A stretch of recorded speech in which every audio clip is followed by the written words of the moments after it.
Hello दोस्तों, स्वागत है आप सभी का आपके अपने यूट्यूब चैनल अवे क्लासेस में। दोस्तों आज हम आपको इस वीडियो में बताने वाले हैं डेज 9 होने वाला है मैथ का, जो मैंने मैराथन स्टार्ट किया है 60 डेज 60 मैराथन। उसके आज हम लोग 9वें दिन पढ़ने वाले हैं, जो कि चैप्टर का नाम होने वाला है प्रॉफिट एंड लॉस। ये हमारा प्रॉफिट एंड लॉस का सेकेंड वीडियो है।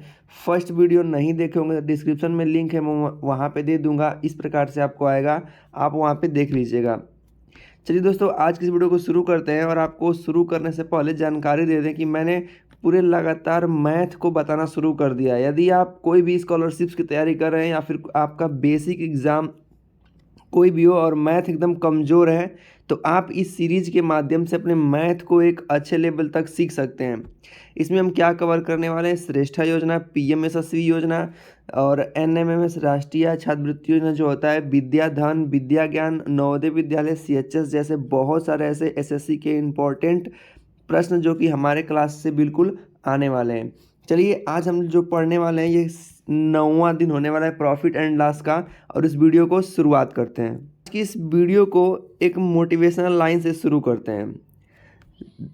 जल को बर्फ बदलने में वक्त लगता है, सूरज को निकलने में वक्त लगता है, किस्मत को तो हम बदल नहीं सकते, लेकिन अपने हौसलों से किस्मत बदलने में वक्त लगता है। इसलिए कहा जाता है मेरे भाई, बूंद बूंद से जिस प्रकार से समुद्र भरता है, वैसे ही बूंद बूंद एक एक ज्ञान से आप एक बहुत सारे ज्ञान का भंडार ले सकते हैं। ऐसे ही संघर्ष करते रहें और हर एक चीज़ जो कि आपको कठिन लगता हो एकदम सिंपल भाषा में समझाएंगे। बस आप इस चैनल से जुड़ जाइए और इस चैनल को सब्सक्राइब कर लीजिएगा। चलिए आज हम लोग जो प्रश्न पढ़ने वाले हैं, प्रश्न संख्या 7। इससे पहले मैंने 6 प्रश्न को मैंने अच्छे प्रकार समझा के वीडियो बना दिया, वहाँ से आप देख सकते हैं। देखिए प्रश्न में क्या दिया है। यदि किसी मकान को इकाई दहाई सैकड़ा हज़ार 10,000 लाख 12,60,000 रुपये में बेचने पर 5% की हानि होती है, तो मकान को 13 लाख रुपया में बेचने पे कितने प्रतिशत का लाभ होगा? बिल्कुल आसान प्रश्न है, इसको हम लगाएंगे और दोनों विधि से लगाएंगे, एक सबसे शॉर्ट विधि से और एक आप लंबी विधि से। जैसे देखिए, आपको क्या दिया है, 12,60,000 रुपया बेचने पर अर्थात विक्रय मूल्य दे दिया है, और आपको लाभ दिया है कितने प्रतिशत का? 5% का। तो आप 5% जो लाभ है उसको पहले फ्रैक्शन में लिखना सीखिए। तो लिखेंगे 5/100, काट देंगे तो 1/20 हो जाएगा। मतलब 20 रुपया क्रय मूल्य था, 1 रुपया मैंने लाभ कमाया, मतलब उस सामान को मैंने 21 रुपया में बेचा। ठीक है, तो ये भी बेचने वाला ही मूल्य दिया है, मतलब जो बेचने वाला मूल्य दिया है उसको ऊपर रखेंगे, जो आपका फ्रैक्शन में विक्रय मूल्य आया है उसको नीचे से भाग दे देंगे। किसको पता करना है? तो पहले हम पता करेंगे क्रय मूल्य को। तो क्रय मूल्य हमारा फ्रैक्शन में 20 है। ठीक है, एक बार फिर से देखिए, नहीं समझोगे तो। जैसे मेरा ये 5% लाभ है, तो मैं 5% को लिख सकता हूँ 5/100, काटेंगे 5 से कम 5 हो जाएगा, ये 20 हो जाएगा। अर्थात जो हमारा 20 है ये क्रय मूल्य है, सीपी मतलब कास्ट प्राइस है, और ये 1 रुपये का लाभ हो गया है, तो मतलब एसपी कितने का हो जाएगा? 20 + 1 मतलब कि 21 रुपये का।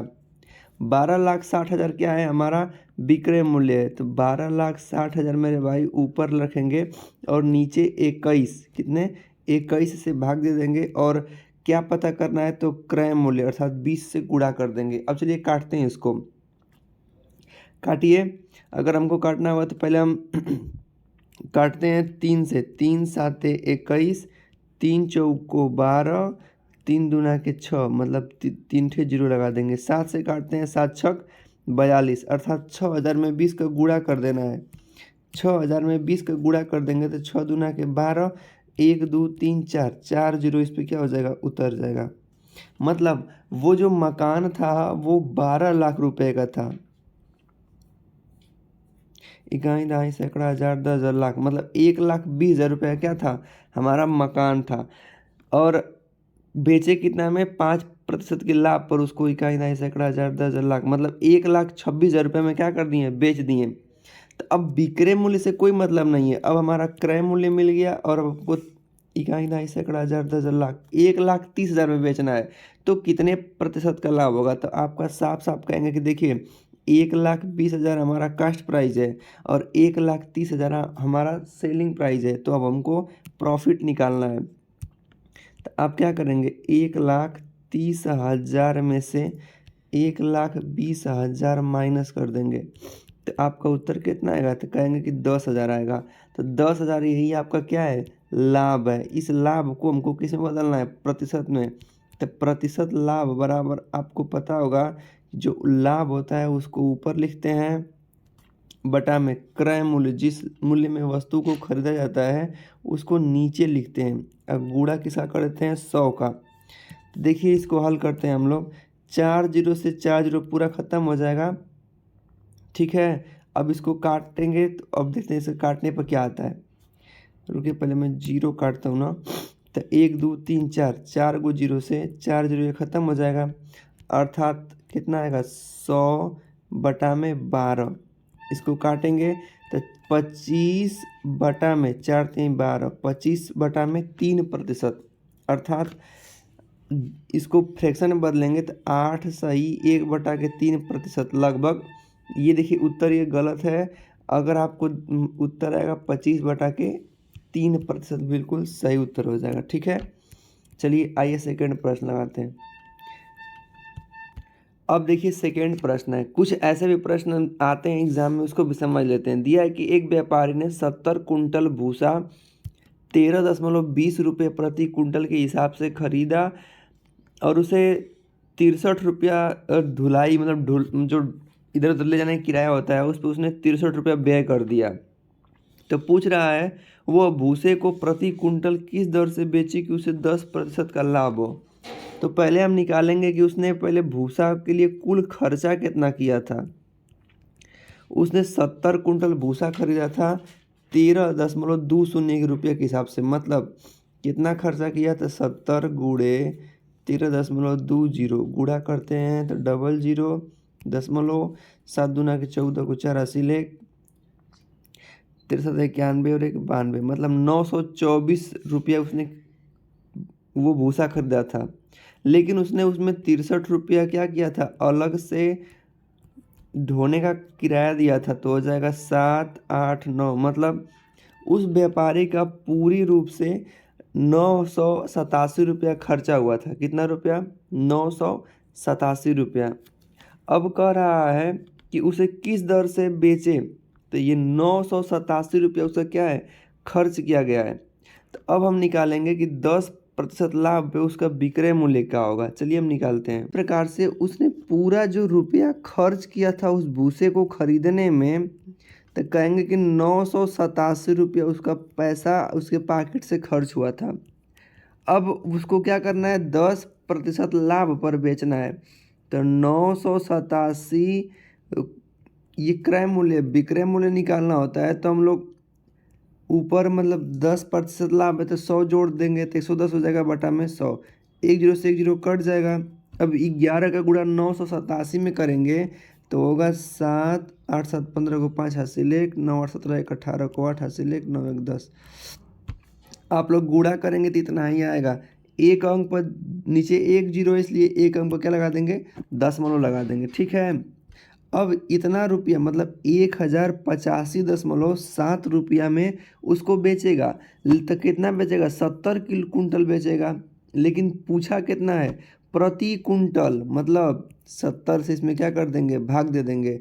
तो 1 जीरो है ना यहाँ पे, इसलिए इस जीरो को हटाएंगे तो 10 यहाँ न रह के यहाँ आ जाएगा, मतलब 108.57 हो जाएगा। अब इसको 7 से काट देंगे तो 15 7 105 के आसपास आएगा, मतलब हमारा उत्तर जो होगा 15.50 रुपया ये इसका लाभ हो जाएगा प्रति कुंटल के हिसाब से। अब आप पूछेंगे 70 से भाग क्यों दिए हैं, तो देखिए जो आप 70 से भाग नहीं देंगे तो ये लाभ जो निकलेगा ना तो 70 कुंटल पे निकलेगा। लेकिन उसने पूछा क्या है, प्रति कुंटल, तो ये 70 कुंटल का भाव है। तो प्रति कुंटल निकालने के लिए 70 से हम लोग भाग दे देंगे, ठीक ना। बिल्कुल आसान प्रश्न है। अगला देखते हैं। दिया है महेश ने एक घोड़ा 27,000 रुपये में खरीदा, उसे 2 महीने तक अपने पास रखने और मासिक 1200 रुपया व्यय किया, मतलब खर्चा किया। यदि उसने घोड़ा 33,810 रुपया में बेचा तो उसे कितने प्रतिशत का लाभ हुआ? देखिए, अगर हम बता दें कोई भी अगर व्यापारी है चाहे दुकानदार है, अगर किसी भी चीज़ को खरीद कर अपने घर ले आता है और उसको खरीदने के बाद ढोने का खर्चा, कोई कार्य खर्चा, अगर उस पे कोई अतिरिक्त खर्च कर रहा होता है तो दोनों को जोड़ देते हैं, तब वो क्या निकलता है? सीपी हमारा कहलाता है, ठीक ना। और जब ये बेचेगा तो लाभ पे बेचेगा तो उसको हम विक्रय मूल्य बोलेंगे। आइए सवाल के माध्यम से आपको सिखाते हैं। दिया है ना कि महेश ने घोड़ा 27,000 रुपये में खरीदा और 2 महीने तक अपने पास रखकर 1200 रुपया मासिक आया। मतलब कि 27,000 उसने तो खरीदा था, लेकिन 2 महीना रखा, हर महीना 1200 रुपया खर्चा किया, मतलब कि उसने उस घोड़े पर 2400 रुपया महीना में खर्चा किया। तो कुल कितना खर्चा किया? तो 0,0,492 मतलब इकाई दहाई सैकड़ा हज़ार 10,000 29,400 रुपया उसने उस घोड़े पे पूरा लगाया था और बेचा कितना में? तो कहेंगे कि 33,810 रुपया में बेचा। तो इतना में बेचा तो लाभ हुआ उसको, कितना का लाभ हुआ? तो इसको ना घटा देंगे, 29,400 माइनस कर देंगे तो कितना आएगा? 0 हो जाएगा, 1, 8 में से 4 जाएगा 4, इसको हासिल लेगा तो 13, 13 में से 9 जाएगा तो 4, मतलब 444.10 इतना हमारा क्या आएगा? लाभ हुआ। तो इसको हमको किसमें बदलना है? प्रतिशत में। तो देखिए, ये हमारा क्रय मूल्य है और ये हमारा लाभ है। प्रतिशत में बदलने के लिए प्रतिशत लाभ बराबर सूत्र होता है लाभ गुणे 100 बटा में क्रय मूल्य, ठीक है। चलिए अब हम इसको लगा लेते हैं। तो 29,400 से इसमें भाग दे देंगे, आया है हमारा, इसको पुनः दोबारा काट के आपको दिखाते हैं। ऊपर हमारा 4410 आया है और बटा में 29,400, ये हमारा क्रय मूल्य है, गुणे 100 कर देंगे तो 2 जीरो से 2 जीरो खत्म हो जाएगा, 3 से काटेंगे, 3 एकम 3, 3 चौको 12, 3 साते 21, इसको काटेंगे तो 3 नवा 27, 3 आठे 24। अब डायरेक्ट ना 14 से काट देते हैं, 14 एकम 14, 14 पाँचे 70, इसको काटेंगे तो 14 84, 14 सत्ते 98, 7 आ जाएगा, 7 से काट दीजिए, 7 एकम 7, 7 पाँचे 35, मतलब कि 15% उस व्यक्ति को लाभ होगा, ठीक है। आइए इसको लगाते हैं। दिया है एक वस्तु को 5% लाभ पर बेचने पर 15 रुपये उसी हालत से अधिक, जबकि वह वस्तु 5% हानि में बेची गई तो इसका क्रय मूल्य क्या होगा? सुनिए, बहुत आसान प्रश्न है, बस आपको भुलवाया गया है। इस प्रश्न को फॉर्मेट ऐसा भी कर सकता था कि यदि किसी वस्तु को 5% लाभ पर बेचने पर उसे 15 रुपया अधिक मिलता है। कितना मिलता है? 15 रुपया अधिक मिलता है। यदि उसे 5% हानि में बेचा गया हो तो क्रय मूल्य क्या होगा उसका? ऐसे प्रश्न जब भी मिल जाए तो उसका सूत्र लिख लीजिए, ऊपर ए लिखिएगा, नीचे अगर लाभ मतलब प्रॉफिट एंड लॉस अलग अलग रहेगा तो दोनों को जोड़ के 100 से गुणा कर दीजिएगा। अगर दोनों लाभ लाभ रहेगा तो माइनस कर देंगे, दोनों हानि हानि रहेगा तब पर भी माइनस कर देंगे, लेकिन लाभ और हानि अलग अलग रहेगा उस स्थिति में जोड़ देते हैं। चलिए हल करते हैं। कितना रुपया अधिक मिला उसको? 15 रुपया अधिक मिला। 5% लाभ दिया है और 5% हानि दिया है, तो दोनों जुड़ के 10 हो जाएगा। अब गुणे 100 से गुणा कर देंगे, 0 से 0 कट जाएगा, मतलब कि 15 दाम में 150 रुपया का क्या हुआ? उस घड़ी का चाहे उस वस्तु का क्रय मूल्य था, ठीक है। कुछ करना नहीं है, केवल ये सूत्र लगा देंगे। ए का मतलब जितना अधिक में बेचा जाए चाहे कम में बेचा जाए, यल का मतलब लॉस, पी का मतलब प्रॉफिट। अगर दोनों लाभ हानि अलग अलग रहेगा तो जोड़ देंगे और दोनों समान रहेगा तो घटा देंगे। आइए अगला प्रश्न देखते हैं। दिया है कि एक घड़ी का अंकित मूल्य 1,000 रुपये था। यदि यह 10% और 5% की क्रमिक छूट में बेची जाए। छूट छूट गया, यहाँ पे छूट शब्द रहेगा। तो घड़ी का वास्तविक विक्रय मूल्य क्या होगा, इसको मैं 2 नियम से बताऊंगा, जो आपको पसंद वो लगा लीजिएगा। पहले एकदम सबसे आसान विधि, अगर मानते हैं कि पहले उस घड़ी का मूल्य 1000 रुपये रहा होगा और उसमें 10% की छूट दे दी गई होगी, तो उसमें 100 रुपये का छूट हो गया होगा। तो अब कोई वस्तु 1000 की है, उसमें 100 रुपये छूट हो जाएगा, तो 900 का मिलेगा। कितने का? 900 का। अब क्या कर रहा है, फिर 5% का छूट मिलता है, तो 900 का फिर 5% का छूट निकालेंगे तो 9 पचे 45, अर्थात फिर 45 रुपये छोड़ दिया जाता है। तो मान लीजिए वो वस्तु 900 रुपये का थी, अब फिर उसमें 45% छोड़ देंगे, घटाएंगे तो 855 रुपये आएगा। कितना आएगा? तो मतलब वो वस्तु वास्तविक रूप से 855 रुपये में बेची गई, सॉरी हाँ बेची गई, ठीक है। पहले मैंने 100 रुपये का 10%, 1000 रुपये का 10% छूट निकाला, फिर उसके बाद जितना आया है मतलब 900 आया है, फिर 900 का मैंने 5% छूट निकाला है, तो हमारा उत्तर आ गया है। यदि आप जाएंगे सूत्र के नियम से, तो देख लीजिए सूत्र होता है एक ए माइनस बी प्लस ए इंटू बी बटा में 100। अगर ये छूट रहेगा तो दोनों माइनस हो जाएगा, तो -10 और -5 प्लस 5 गुणे 10 बटा में 100।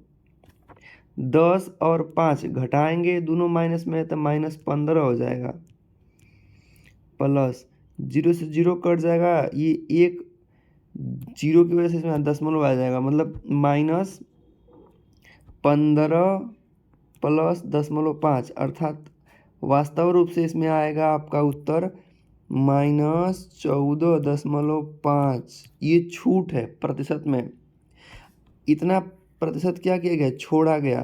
तो अब वास्तविक रूप से मिलेगा कितना में, तो 1000 रुपये का 14.5% निकाल देंगे तो उत्तर आ जाएगा। कैसे निकालते हैं देखिएगा, 1000 का 14.5% का मतलब बटा में 100, 2 गो 0 से 2 गो 0 कट जाएगा, गुणा कर देंगे तो 145 हो जाएगा। एक यहाँ पे दशमलव लगा था, तो ये 0 से जब गुणा होगा तो इसको काट देगा, तो 145। तो वास्तव में वो घड़ी कितना का मिलेगी, तो 1000 रुपये का थी, उस पर ना 145 रुपये छूट दे दिया गया, तो उसका उत्तर हो जाएगा 855 रुपया। देख लिए, दोनों नियम से लगाइए जो आपको पसंद है, या तो ट्रिक मेथड या तो मान करके। तो इस प्रकार से देखिए, ये मैंने पूरा लाभ और हानि का पूरा मैं इन जो प्रश्न थे बहुत ही अच्छे उसको मैंने समाप्त कर दिया। यदि आपने इससे पहले नहीं देखा होगा वीडियो, जो कि मैंने प्रतिशत में बनाया हूँ, या फिर मैं इकाई का अंग कैसे ज्ञात करते हैं, या संख्या पद्धति में वीडियो बना दिया हूँ, अनुपात समानुपात में वीडियो बना दिया हूँ, आज ये लाभ हानि का ये चैप्टर समाप्त होता है। नहीं देखे होंगे तो डिस्क्रिप्शन में मैं लिंक दे दूंगा उस वीडियोस का, जाके आप वहाँ से देख लीजिएगा। और वीडियो पसंद आए तो वीडियो को लाइक करेंगे, चैनल को सब्सक्राइब करेंगे, और कोई डाउट हो या फिर कोई अदर इन्फॉर्मेशन के लिए हमें कमेंट कर सकते हैं। कमेंट बॉक्स में आपको हमारा YouTube channel, Telegram channel, WhatsApp group का लिंक मिल जाएगा, आप वहाँ से ज्वाइन हो सकते हैं। वीडियो पसंद है तो वीडियो को लाइक करेंगे।